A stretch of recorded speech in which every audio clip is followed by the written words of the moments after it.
Hey there, neighbors and naysayers. October 16th, 2025. As you can see, I'm in the same place I was yesterday because I'm still working on the mirror fountain. It's one of those things that you work on it for 10 or 15 minutes and then see how it goes.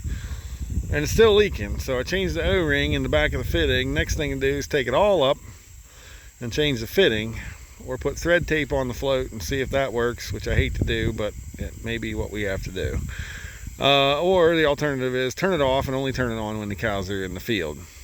Again, this one here has always been trouble. I don't know what the deal is, but something's always been wrong. You can see there's one over the hill here, and we never have any trouble with it, but we always have trouble with this one. Again, good product, just something's not quite right. So I'm waiting on it to fill. Thought of the day, well, got several, but one of them is we're working on a website for the farm, and it's been a frustrating process. I don't know anything about this stuff, and it makes it even more frustrating, and my quest for knowledge makes it more terrible because I want to know how it works, and if I'm going to do the research to learn how it works, then I might as well just do it, is the way my mind goes. But anyway, we'll get through that. The other theory here is I'm building a sweatless soil tester, and I'll show it whenever I get it done, but a bucket with a hole in the bottom and a 3/4 inch auger bit that I can just drill the samples out and not have to use a probe to sample soils. And the reason we're on this kick is it's time to take soil samples. We haven't taken them in a couple years, and I try to take some every year, and it doesn't always happen. But another thing to do research on, and this is why I hate the web part of things, is I need to do some research on soil testing. And we've been using the standard soil test, we've been using the Haney test lately, or the soil health test, quite a bit, and I want to do some more testing to see where our soil health is. I know that's going to be more expensive, and it may be in a composite kind of way, but I just kind of like to see where our soil health and bacteria is. The Haney tests have always come back great, but low in fertility.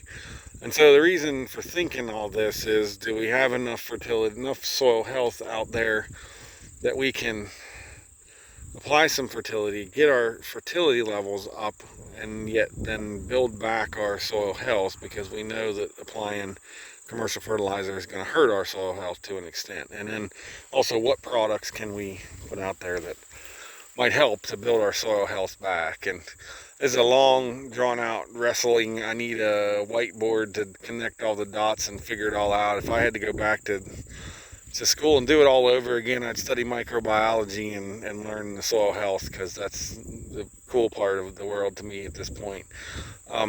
I guess the other part that we're wrestling with is the hay fields. Our hay quality is a third better this year than it was last year, but it's still terrible. And we've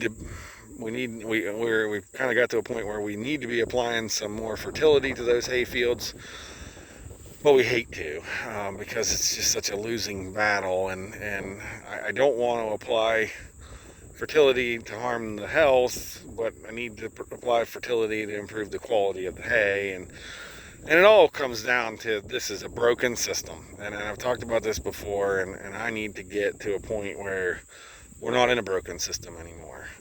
This is a broken system. We shouldn't be making hay on hay only fields. We should have pasture fields that can be hay fields, or hay fields that can be pasture fields. We need to be applying fertility back. We need to be feeding hay on the fields that the hay was harvested from. Those are closed systems. They're not broken systems, and this hay system is a broken system. And I guess I get wound up about it, and applying fertility on hay fields, I just don't want to start that addiction if I don't have to, but I need to, because we just don't have it, and the quality is getting terrible. But I want to leave things better than I found it, so I want to apply some things back to help our soil health. And if we're going to worry about applying fertility to hay fields, then we need to be thinking about applying some sort of soil health back, and also some legume back, so that we can lessen our nitrogen need. Now the problem here is I can't buy anything but dry fertilizer, and the dry fertilizer I can get's DAP, and it's got nitrogen in it, and that's going to hurt our soil health. So it's just one big long circle. But I guess the moral to the story is it's still a broken system, and we need to be figuring out how to correct it. If you're in a situation where you have designated hay fields that you own and pasture fields that you own, those need to be pasture fields that you sometimes mow for hay, or vice versa. And not a broken system where we have these soil health challenges kind of arising. So with that, I'll say we'll see you next time.